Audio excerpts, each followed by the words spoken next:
Chris Classic 2016. First of all, I'm a New York nigga. New kicks, new chicks, and new fitted. You could put me anywhere, I'ma kick it. 125th G-Dep, let's get it. I hate when niggas say you make real hip-hop. I will still fuck your bitch in Gucci flip-flops. The problem is if I say anything intelligent, you call it conscious like it's somehow not relevant. I agree that this ain't really for KOD, but say la vie out the bows in the SUV.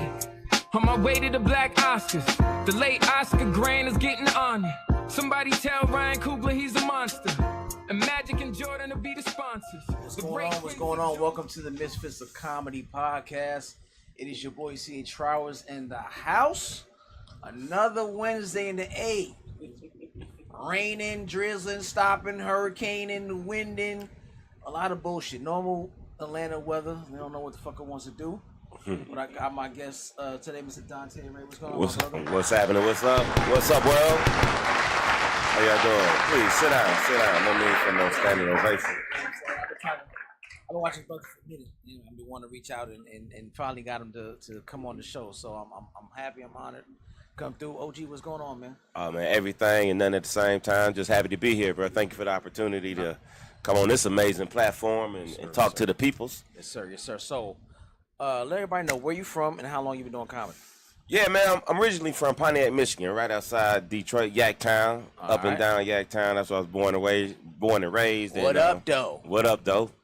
And then I moved to LaGrange, Georgia, so I'm a northern guy with some southern gentleman qualities. Okay, I finished high school in LaGrange, Georgia, class of 90. Shout out to the trendsetters. Okay. And I've been in Atlanta, or this southern region, ever since.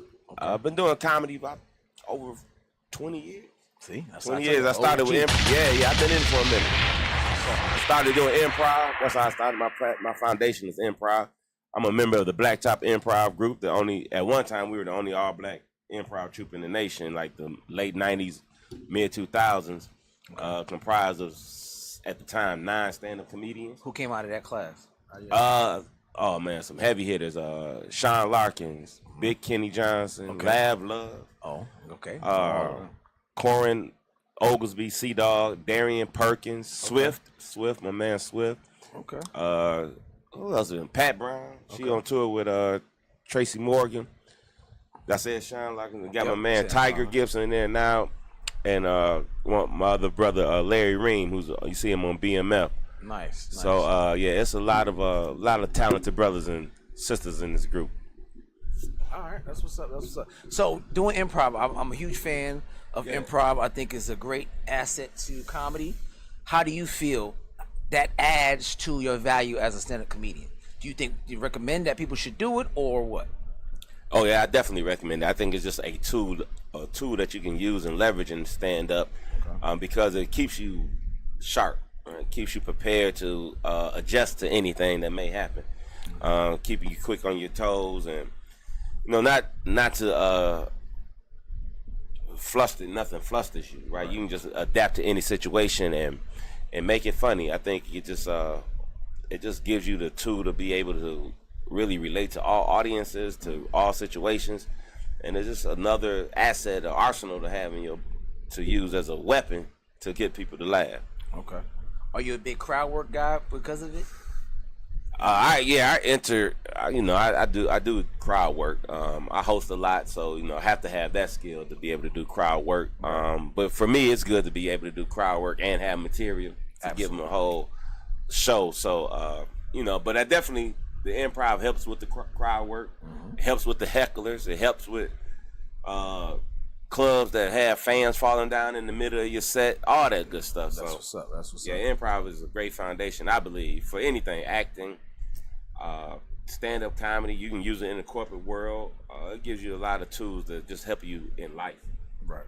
So when it comes to your process of comedy, are you a big writer, or are you the type of it off the top of your head, or it's a mixture of both?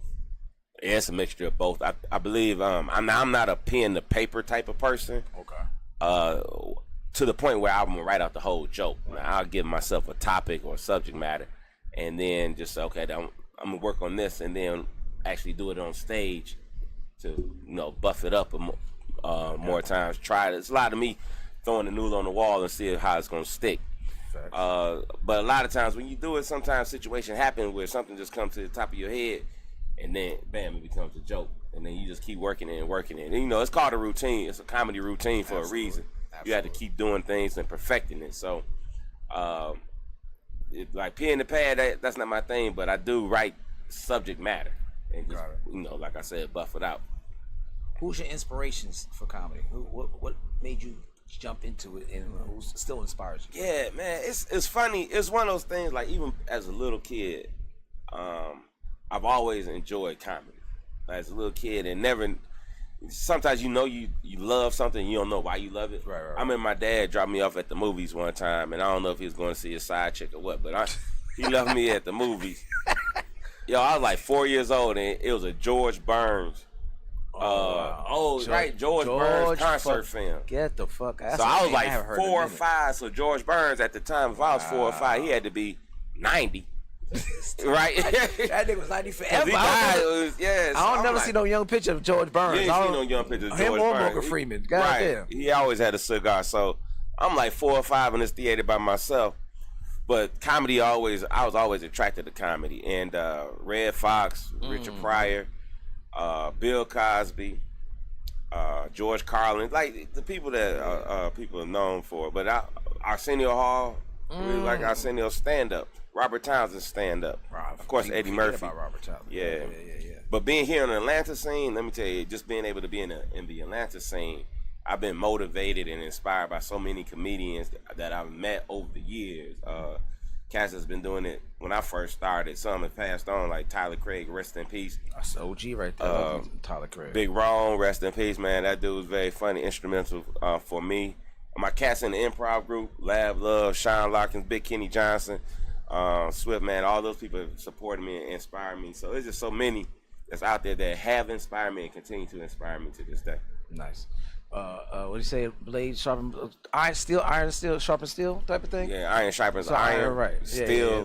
So whatever that shit, one of them shit, I'm fucking. You gonna have some friction. Yeah. I fuck that shit up. Yeah, that's all right. You ain't gotta know everything.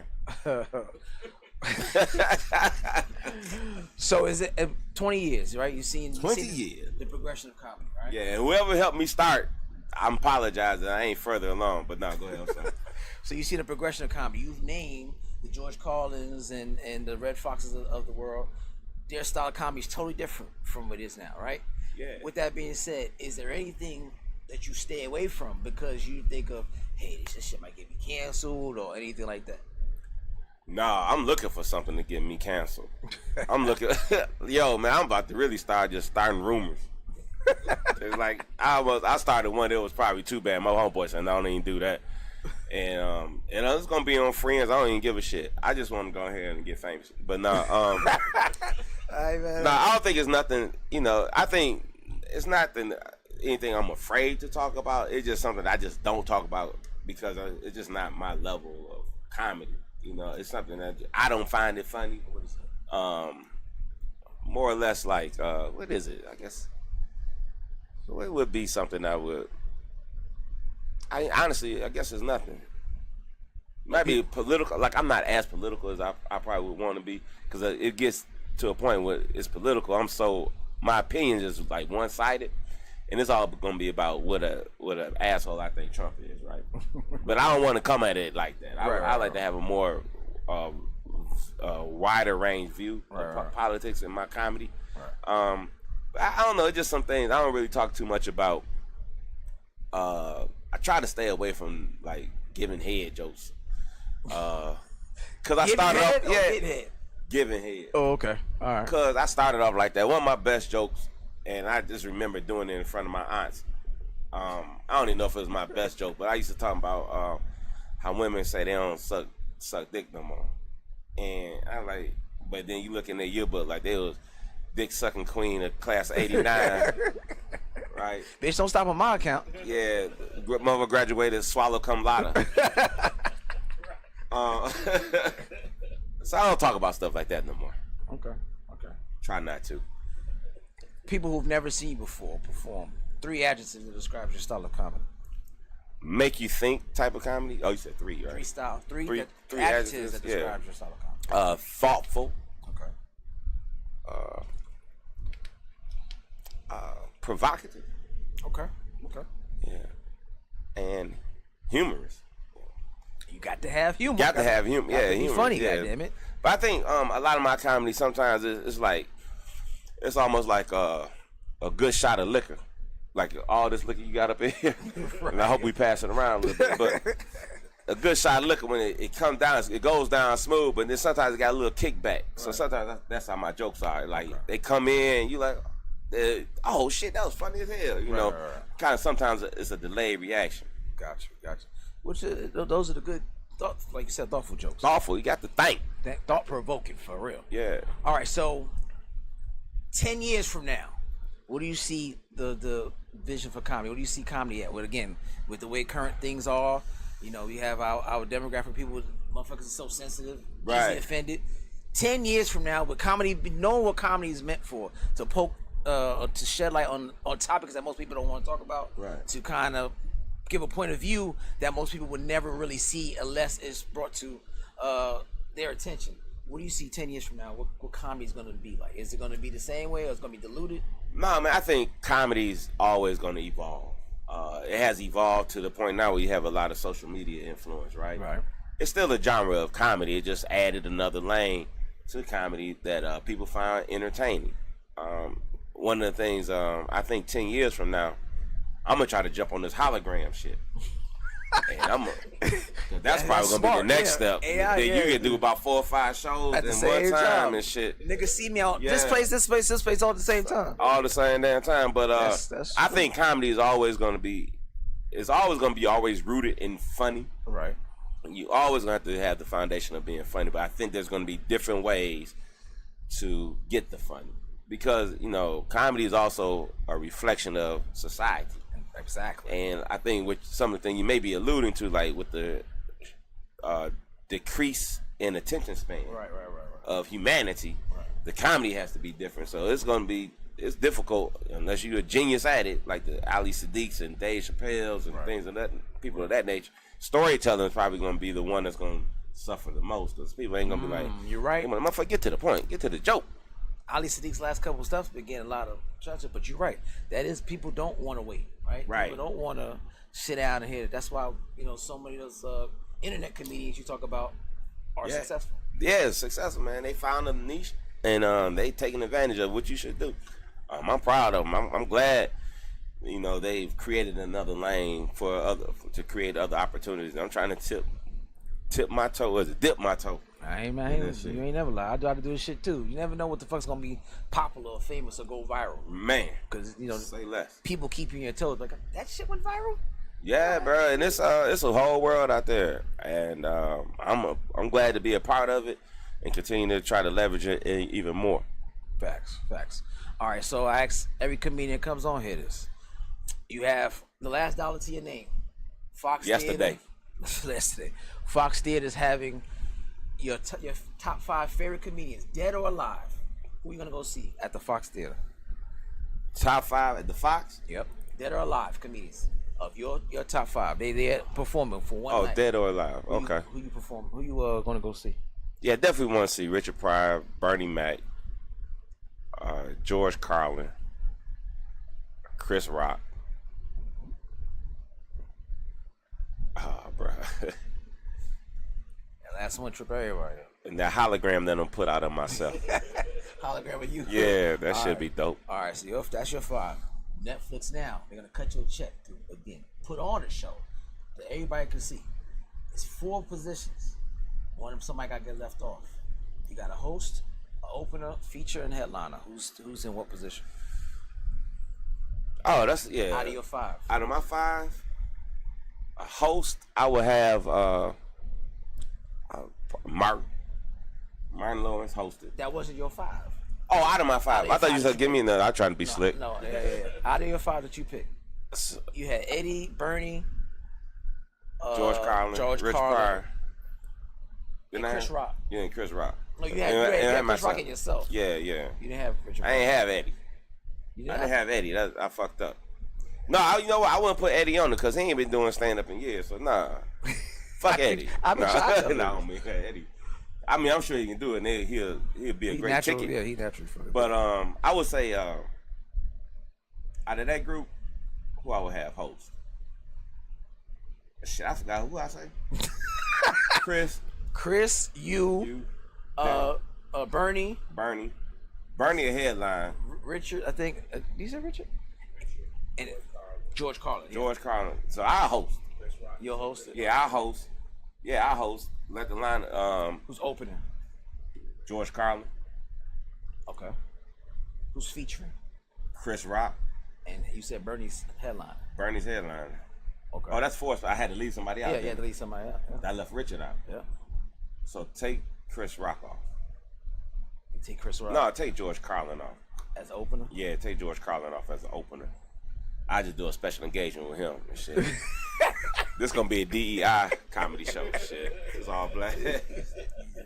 All right, that's a good list, man. Good shit. All right. So we can go into some of these topics. All right. So it says the average man spends an extra $15,000 or more a year when in a relationship or trying to pursue females on dates, helping out with bills included, funding a woman's maintenance, and all the other kind of stuff, helping them kids, what else, so on and so forth. How do you feel about that? You think it's true, or is it more? $15,000 a year, an average man, or one female trying to court her? Not including wife. No. This okay. Just, I mean, it can include wife. It doesn't say specifically. It says about just right. dealing with a woman. On average, man, dealing with a woman in general. That sounds about right. 2 hours, or should be more.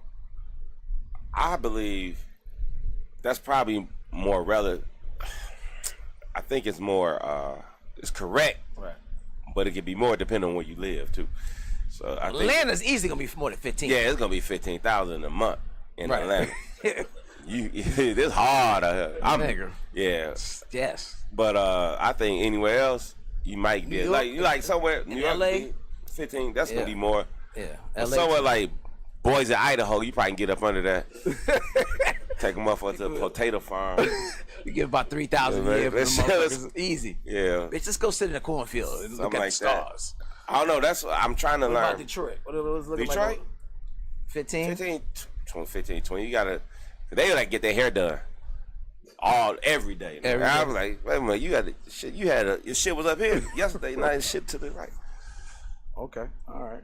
Yeah, 15,000 sounds about right. Like he said, based on city, Miami, for sure. Yeah.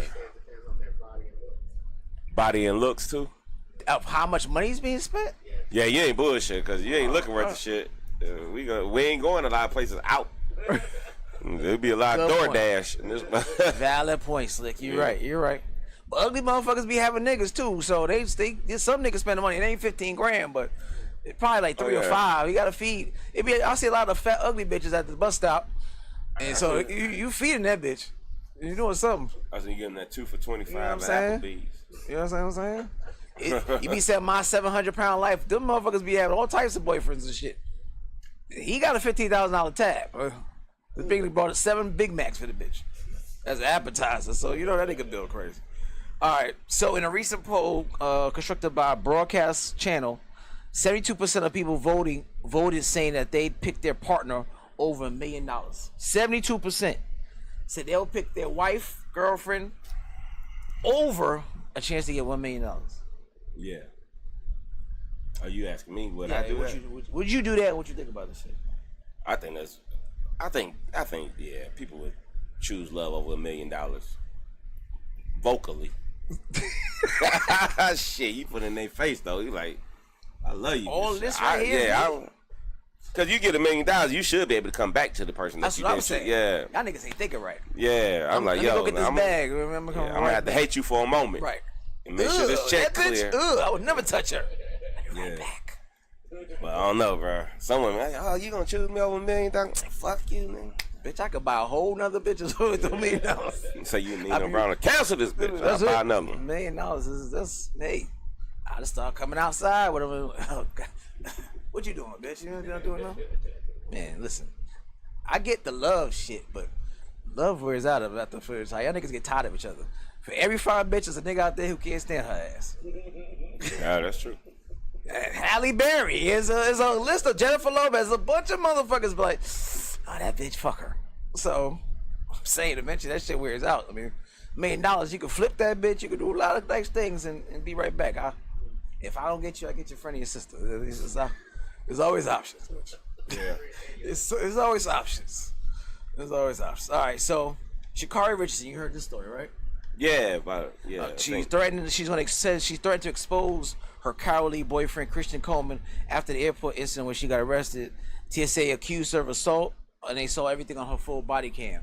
So anybody who don't know the story, to Sha'Carri Richardson, the track and field young lady, was pushing her boyfriend a couple times and tried to get the nigga arrested and turn around based on the body cam and stuff and different cameras in the airport. They saw was her and took her away. You know what I'm saying? She shoved the nigga in the head, all types of shit. And he didn't respond. She tried to antagonize him to respond. He didn't. Right? And once they got there on the scene, it was like, all right, bitch, you doing too much. Like, no, this nigga trying to do. Roll the tape. Right. And you see her being the aggressor. So there's a lot of situations like that, right? That's not talked about. And I think because of her status, I think niggas is giving her a pass. Because a lot of women come out like, yeah, we shouldn't be, blah, blah, blah. But it's also some set of women like, yo, they need to cancel her. And we need to stop putting our backing behind her because she always put a black man in jail innocently on some bullshit. Right? So what do you feel about that? Like domestic violence and how sometimes it could be manipulated. Yeah. In those moments. Yeah, I think you have to be careful with that situations like that. I think everybody should, she should be held to the extent of the law, whatever. She should be punished, bro. And going after her endorsements and stuff like that, I think she should be held accountable 100%, and should be made, since she has this platform, since she has a platform, should be made to apologize publicly. And like they make men do when they mess up.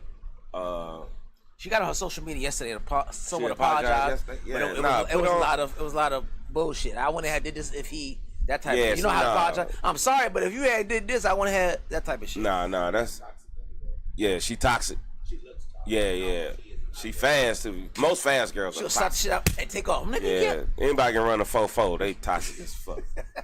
I used to date track girls. They sweet for a little bit.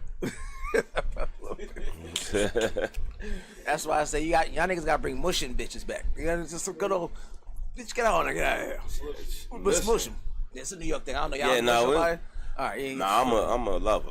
I don't really. I be keeping my hands behind my back when that's love for a New York chick. God damn. Like the fuck you don't show me what the. I knew you love me. You gotta just like reset the bitch on the fucking. Reset. That's crazy. God damn it. What you said? Nothing. All right. You said to hit the top of the T. What the fuck? All right. What you said though? Nothing. I love you. Word is bond. Word is bond. I love you, B. So yeah.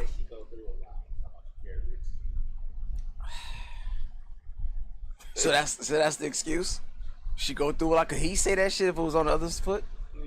Come on, now. What? That's wild. The fuck does that mean? She go through it. We all do. That don't mean shit. You did it in public and try to get the nigga damned up. Yeah, you gotta watch out for that stuff. Tax her shoes. America ain't gonna risk that shit. Them niggas, as long as you bringing attention to America, making them niggas some money or whatever, endorsing them niggas like, all right, let that shit go. We'll let that shit go. They'll fucking forgive her ass. So she gotta lay low. And you gotta keep your hands to yourself, man. What the fuck? Yeah, ain't no Olympics coming up though. Not for a few years. Not for a few years, but yeah, she couldn't lay low for her. Yeah, just chill out, man. All right, what else we got? Oh, FDA has approved Viz, V-I-Z-Z, the first acetylene-based eye drop for treating presbyopia, a near vision losing effect over 100 million U.S. Adults. So nearsightedness, developed by Lens Therapeutics. It works by shrinking the pupil to create a pinhole effect, sharpening near vision for up to 10 hours without blurry distance vision or causing the side effects which is seen in other treatments. So it's a drop meant to put in your eyes for 10 hours. If you're nearsighted for 10 hours, you have really good vision. And then I guess it wears off and then you fucking blind again. Right. Wake up blind all the way, yeah. Shit. Like Cinderella would be blind and crashing and everything. So Are you fucking with some type of drop? I mean, if you had Vicine every once in a while during the allergy season, but no, Yeah. I don't do no drops on my eyes like that. temporarily cease it. Yeah, they ain't saying nothing They ain't, about they ain't that. gonna give you all that. They ain't going into detail, but there's some side effect. All that shit. You probably may want to kill yourself. I love when they have the ones that make you suicidal. They whisper that shit. Maybe suicidal. But everything else, yeah. Like Maybe. John Sally got the linky eye. You ever seen John Sally? He always dapping. He got some. Oh, yeah, he do. It something may give you Down syndrome eye. You may have one of them shits. Your eyes just droop when it's time to. Down syndrome. When the shit time runs out, your shit just like, oh, bitch, let me get home. I'm fucking nearsighted, about to kick back in. But a lot of those experimental shits, I'm cool. I need the first wave of niggas to try that first. Let me put out the first 50 niggas to try that, and then let me get back to me. I don't want y'all niggas doing no vaccines, no none of that shit. Because FDA approved under this administration don't feel too comfortable. Say less. Yeah, you right about that. It ain't the old FDA. Yeah, you right This about that. FDA, this nigga is a group of niggas he play cards with right now. So this a group of niggas he play spades with. I don't know if I want these niggas like, yeah, it's alright. Yeah, they ain't testing nothing. Whatever they can make some money off of. That's it. Yeah, let that shit go. Yeah. What's that? A dick enhancer? Put that shit out there. Yeah. No. That's the same niggas that approved the salmon shit I talked about last week. The fake salmon. Niggas scraping themselves off salmon and growing salmon for niggas to eat in 2 weeks. Instead of eat on the regular. For time. real? Yeah, and they gonna sell it to you to eat. Your ass gonna fuck around and have gills and shit after eating a plate of salmon at the lounge. I ain't no big fish person anyway, so I just stayed away from them. Yeah, fuck all that shit. FDA, y'all niggas gotta come back in 4 years after this administration. I'm cool. Where you get that from though? I got my source. I got niggas that send me shit at this point. I ain't I got mean, to look for that's nothing. ridiculous right there.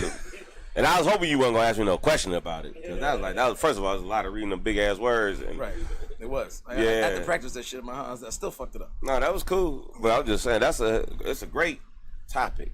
Yeah. Niggas, at this point, niggas that send me shit like, yo, use this. Like, Oh, okay, that's what's happening. all right, cool.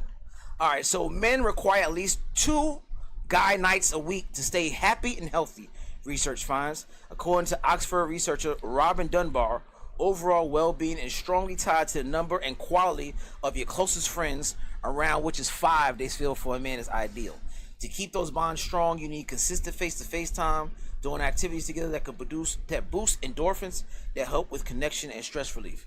So you have 5? Do you have 5 close friends, and do you see the motherfuckers twice a week? Oh man, no, I do have 5, probably more than 5 close friends, but How often you hanging out with them? man, it's just talking to one of my homeboys yesterday about this. Not often, man. You know, I'm a little older now, and life be life, and everybody in their situation. We trying to work for retirement or get out of debt. Facts. Or whatever the hell it may be, or trying to stay healthy. And so we trying to become more consistent around creating some time to see each other and stuff. Just to be able to be men around men and have some men conversation. Facts.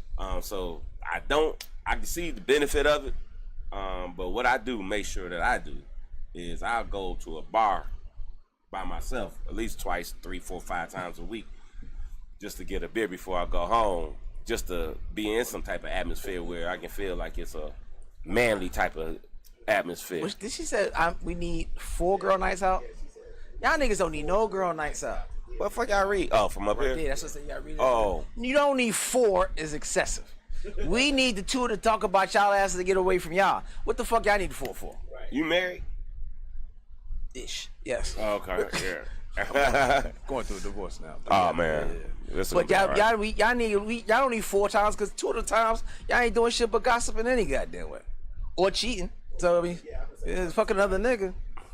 So yeah, 2 is fine for y'all. Right. Oh yeah, y'all. Let that nigga live. Every time we want to do something, y'all want to do double that. Fuck. Going out to boys' night with that nigga. Right. Try to keep it away from me. Hell Yeah. yeah. Hey man, what That's we a gonna do with our cold-blooded- girl? Bitch be tripping. Right. Yeah. I say I told you. I believe in that. You know, I just came from a guy trip with my homeboys from LA, but I think at least once a month. I don't know. Like you said, life be life. Twice a week is kind of hard. Kind of hard, you got, bro. You know, wife at home, kids. You got 9 to 5. You got, comedy, whatever other side things you have. It's hard to do twice but I think once or twice a month. I think now it's probably easier doing football, like football season for sure. Tend to get with the fellas at least once a week on that. Yeah, sport. You don't do sport. Yeah. So for sports, for sure. What kind of color man are you? That has the same interest. Yeah, it's like yeah. Like guitar and shit, right? Right.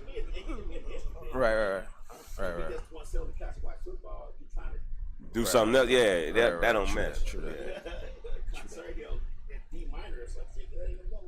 So the basis of this is saying that it gives the men a place for them to be vulnerable and talk and stuff.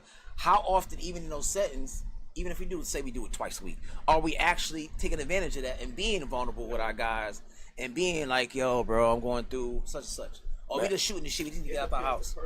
Yeah, man, so I'm intentional about that, man. I've gone really intentional about getting with guys. I'm part of a few men groups. That's dope. That we get together on a monthly basis. Actually, well, we try to do it monthly, but we at least try to get together. And when we do, the point being that when we do, we have conversation where we can be vulnerable and that's dope. Encouraging one another, support one another, and just really have some honest conversation. And a lot of times you in those conversations, you're not coming out trying to find out what's right or wrong. You just want to hear different perspectives. Cause it can just like, okay, well, let me try it this way.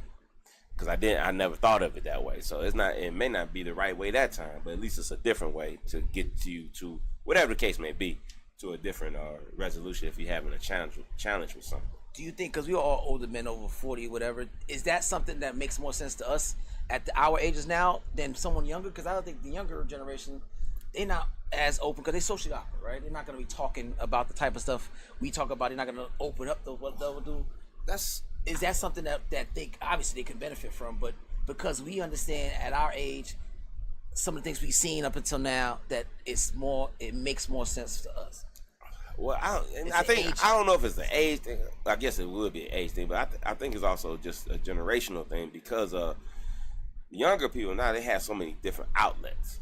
So they may not need to be in a group. They can get on Twitch and just sit and talk for hours. Right. Not only are they unleashing their problems, they making $1 million doing this shit. That's facts. That is facts. I think it's just a different world, man, and it's so vastly different from 70s, 80s baby to where we are with the 90s, 2000 children. So that's what I think it is. But I think some form of community is beneficial.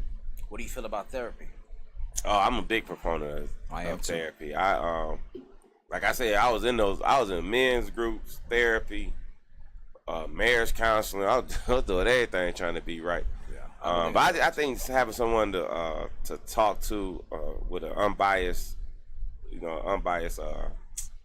thought on your part is good. Yeah, I believe in that. And I talked to a lot of my black male friends about it. And they be like, nah, man, I ain't about to be doing all that kind of shit and talk to them motherfuckers. Do what? What's the point of it? Yeah.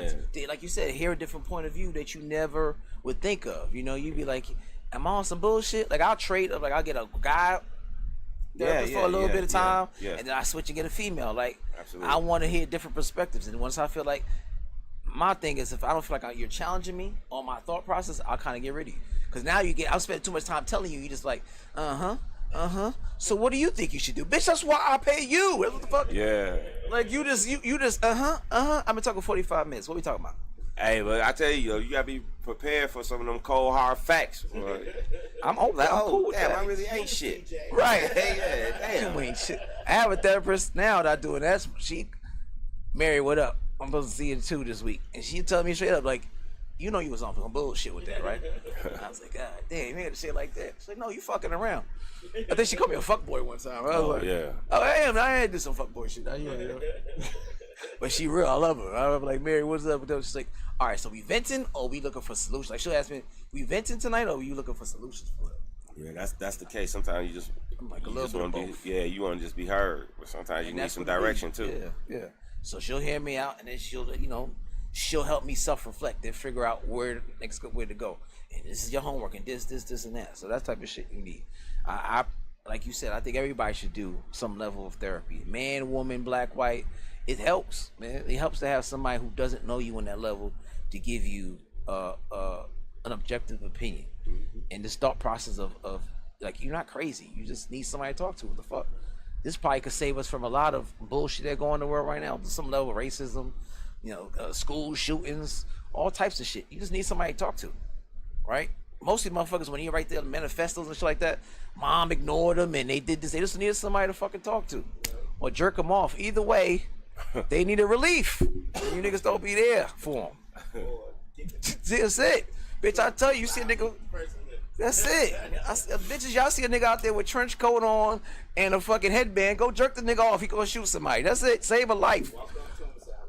Right. That's it. Hey, what's your name? Man, hold the nigga hand and go jerk him off. He gonna do some stupid shit, bitch. It's hot outside. Save a life. All right. What else? It says that this is from Dame Dash. I love Dame Dash quotables.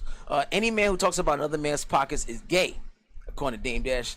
Of course, everybody knows he has a lot of times he talks about Jay-Z and all kind of stuff. But recently, he has an $800,000 debt that he's been trying to get paid and taken care of. He even went as far as selling his shares of Rockefeller to try to help pay some of that. But he said, anytime you niggas out here talking about my type of debt and shit like that, that shit gay. Talking about niggas' pockets. He's been saying for you. What do you think about that? Counting a man's pockets and say like that. A lot. Yeah, man, there's a lot of these. I think you guys got a great platform here, and I think what had the bad thing about social media, it has given too many people too many voices. Absolutely. And it expanded. Absolutely. Like, first of all, you doing exactly the same shit you trying to call somebody gay for doing all the time. And only thing is gonna be is gonna be more prominent. No, it's gonna be prominent now because it's the last thing you said. Right, but you was doing the same thing just a few years ago, whatever the case may be. Yeah, he still does it. Yeah, he still does. So yeah, man. Shit, all kinds of stuff. I ain't got time to be thinking about nobody else's pockets, bro. I ain't really. That's wasted energy, man. Yeah. That's for who? Right. You know who could think about somebody else's pockets? The IRS. And they sure do count your pockets. They got the job for that, so let them do their thing. They sure be on their fucking job. Yeah.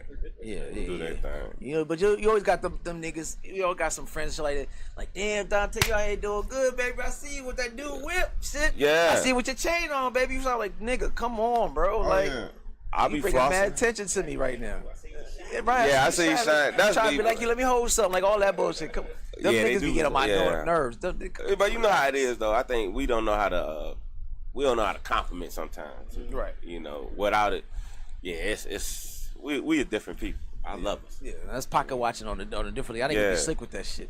Especially when I go home, I'll be like, all right, get it. Yeah. Relax. You know what I'm saying? I done caught myself seeing my home. As soon as I do this, I know you done came up.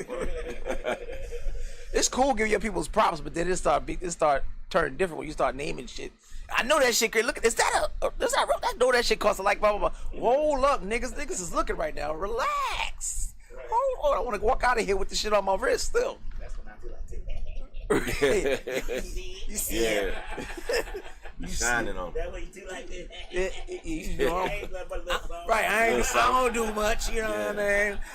Check me out next week. They owe me something crazy. Niggas say, we gonna rob this nigga when he come around. Tuesday, what you say you come around? Yeah. Hell no. All right, what else we got? Chris Brown, a fan, he has this thing where he's doing, this nigga get all types of money. He have niggas buy his show, and then he got those one-on-one shows with niggas after $1,000 to sit and pose and take pictures with him. Oh, yeah. So now he got a thing where if you can identify his daughter out in public, you win $10,000 and a car. So his daughter royalty. So a fan identified his daughter. He came out the woodworks. I guess he had cameras and shit, and gave the person $10,000 and a new car. Chris Brown got too much fucking time in his hands to pay. Where's my daughter? Like, where's Waldo? Where? Fuck that shit. Did you hear what they said? The niggas be saying about Chris Brown when he come to town. What do you do? Like, please get that nigga out of my town. He fucking ain't bitches. Fuck him. Oh yeah. That's not new. That's niggas. That's been the thing. If your woman want to go Chris Brown, leave her, nigga. Like Chris Brown and Usher, leave her. Comments was like, Get this nigga out of town, yeah. That's I the wrong heard, thing. who was that? Who was talking about, Michael Jordan. That's when, Vernon Maxwell, Yeah, I know Vernon Maxwell. Maxwell. You heard him I say know when Vernon, Michael of Jordan course. come to town. Like that, my wife don't even be wearing my jersey when Mike come to town. She got on Mike jersey and shit. he did say I that can't shit. stand that motherfucker. Yeah, I heard that shit too. Yeah. Hey, bro, there's a lot to come when you're an R&B celebrity. Shit. Sometimes you just gotta understand. That's Bro, the you R&B might be shit. the baddest man at the moment, but shit, this dude singing in her ear. Yep, you can't. When be you a- ain't around, and she got them in them ear pods and he dancing and shit, and you can't dance. Yeah, he be doing all this shit. Yeah, you can't beat that shit, nigga. Nah. You ain't beating Prince. You ain't beating none of these fucking light skinned niggas. And with the good looks and all kind of shit, all the extra moves, them niggas come in town, it's a wrap. Cause I know Prince come around with that shit like, hey, bitch, come on, let's time to go check, please.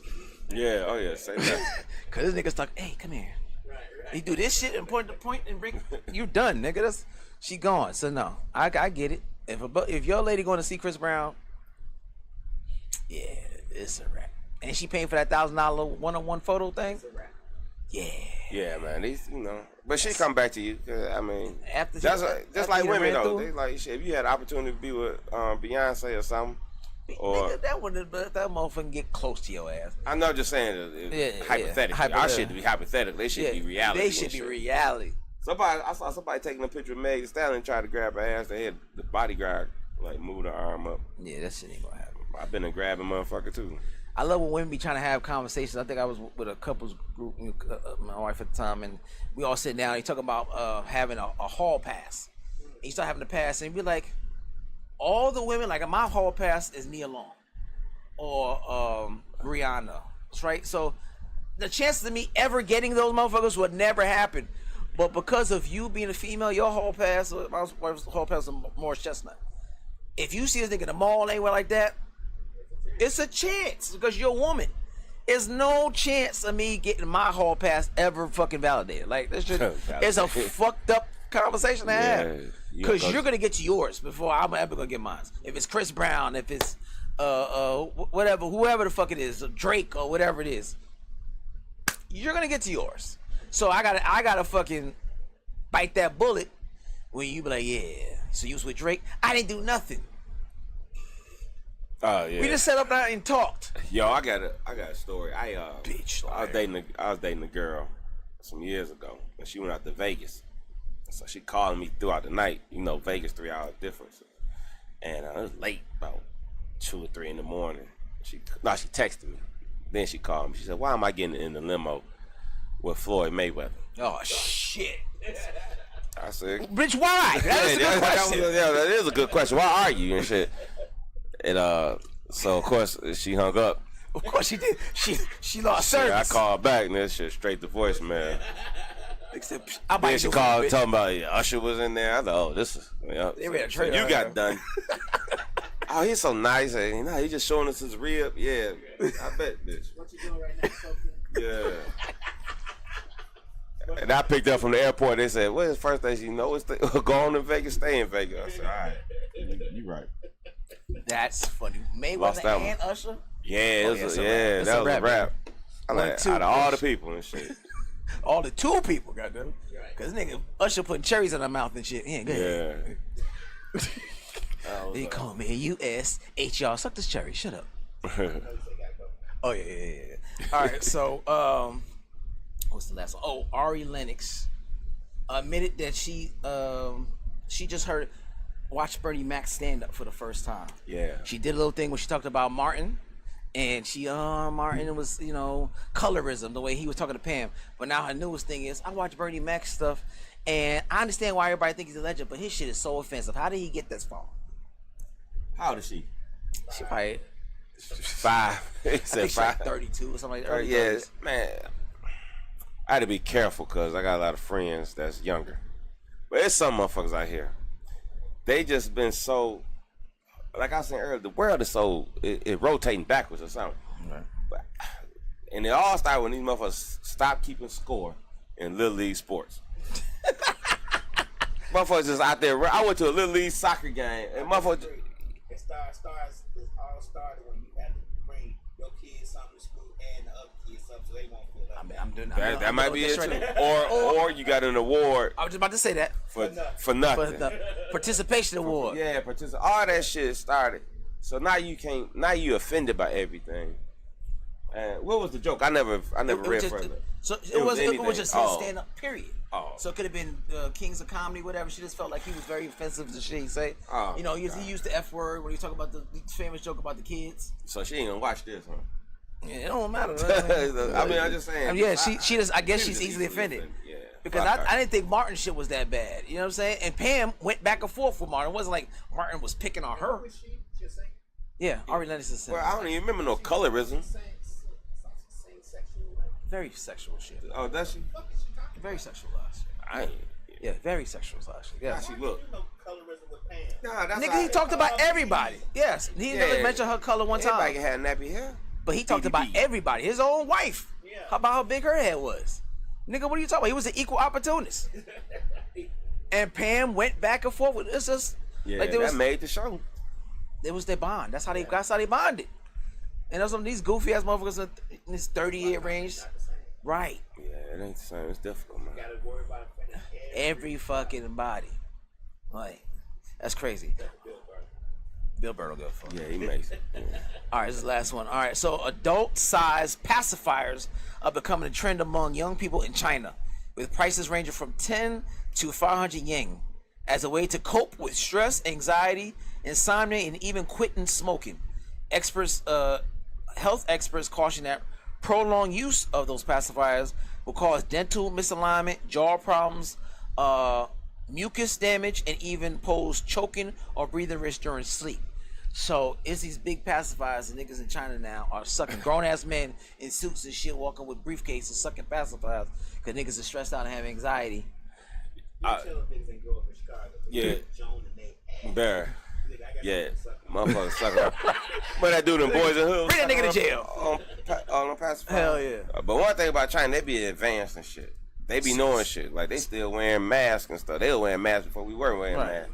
Yeah. So it might be something you something gotta to look it? into it, yeah. But like, everybody stressed the fuck out now. We all stressed, but sucking a pacifier. I ain't suck on no pacifier. Yeah, I suck a titty, but Yeah. not no pacifier. Heard something I said. Yeah. You ever see Red Fox? Yeah, yeah. Red Fox do his comedy special, and he had a cup, and it was made out of titty. Yeah, that kept him stressless. That's right. Titty milk is way better than a goddamn pacifier. So, That's ridiculous. Mr. Lee. And y'all niggas Hey, get Mr. bored. Lee. You know what I'm saying? I'm gonna suck a big ass pacifier, keep me my stress levels. Yeah, I ain't gonna do that. The fuck? Y'all niggas go back to making pixelated porn. Do something good with your internet. What's he said? Their teeth Blind and caused them. causing a what? Oh, their teeth be blind like they. Oh, when they sleep, Regular people should be doing that. I'm not sucking get no your pacifier. mouthpiece, man. Yeah, Shit, for you gotta real. do a suck on them I pacifier. don't know goddamn pacifier. But anyway, all right, man. Give them your social media stuff and any shows you got coming up. Oh yeah, man. First of all, thank you for having me, man. It's been fun. Yes, sir. Social media is Dante Ray Comedy has the live going on. That's on Instagram. Dante Ray on Facebook. That's DONTEE with an accent on the last E. Is African French. African French. That's the Facebook. Also, more importantly, check me out. Check me out on Country Wayne. I play Sherman, most loved, most hated sugar daddy in the world. That's it's Sherman. I got a fan page for it. It's called Sugar Daddy Sherman on Facebook. Nice. How long you been doing that character? 2 years, man. About a year and a half, bro. Right now we got some big things going. I'm cooking up some lamb chops at Subway. The shit is going stupid. We got lamb chop subs at this special Subway here. It's called the Sherm Way, so y'all check it out. Okay. Yeah, it's love, bro. It's blowing up. So yeah, I'm on that. So it's been a big thanks to Country Wayne and Chase Walker and Whitney Phillips, and my man DJ. They producing the skits for us and for all those who are there. Also, I'm on my way right now, leaving here to do my shows Giggles and Grooves at Sidebar Atlanta. So you still got time. We're about to probably start in about 10-15 minutes. Right. You got time to get down to it. Atlanta Sidebar Lounge, ATL. Then I am somewhere in Savannah, Georgia, August 30th. Labor Day weekend down there. I forgot the name of the place, but somewhere in Savannah. Y'all come check me out. And I'm in Stockbridge, Georgia, September 6th with my man O-Dog at a mansion. We doing comedy at a mansion. So I'm being there telling jokes and stealing shit. It ain't Diddy shit, is it? Nah, bro. Right, No Diddy. Nah, this is some legit, man. Well, Diddy shit was legit mansion, but I don't know about the oil shit. This shit was legit. It was just oil shit. Yeah, but nah, man. So yeah, bro, I'm just doing my thing. So I'm at Sidebar each and every Wednesday night. Like I said, check me out on the Country Wayne skits. Every day they coming out. Y'all keep supporting that, and y'all keep supporting my man right here, Misfits of Comedy. His thing's going big, and that's what it's here, man. We just here to keep you laughing, let laughter rinse your soul. That's my thing. Word up. I have a show this Saturday coming up at 8 o'clock at Baccaris Plant-Based Pizza Lounge. Make sure y'all come out. It's going to be a good time, man. I have my man Preach opening up. Yusuf Gray as the feature and Ty Dixon as the headliner. Some funny brothers, man, good friends of mine, and we gonna have some special guests coming through it and making y'all laugh as well. Tickets are $20 in advance. You can get them on Cash App, $ Get to the Funny, or Zelle Comedian C.J. Trowers at gmail.com. All right. So either way, again, 25 at the door, but 20 in advance. Come out, check us out, have a good time. It's an intimate setting.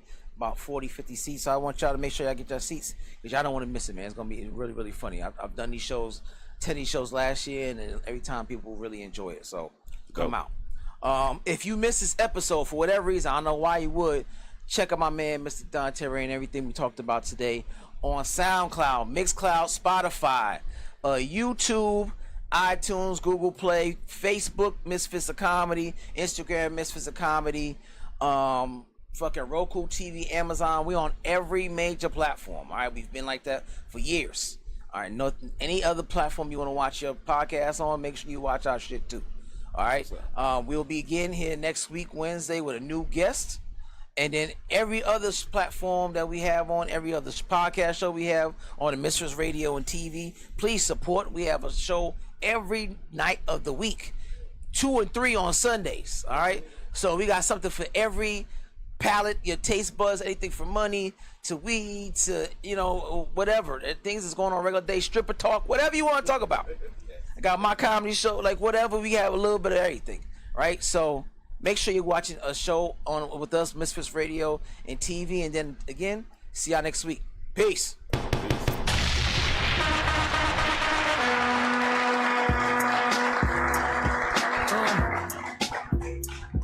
Chris Classic 2016. First of all, I'm a New York nigga. New kicks, new chicks, and new fitted. You can put me anywhere, I'ma kick it. 125th G-Dep, let's get it. I hate when niggas say you make real hip-hop. I will still fuck your bitch in Gucci flip-flops. The problem is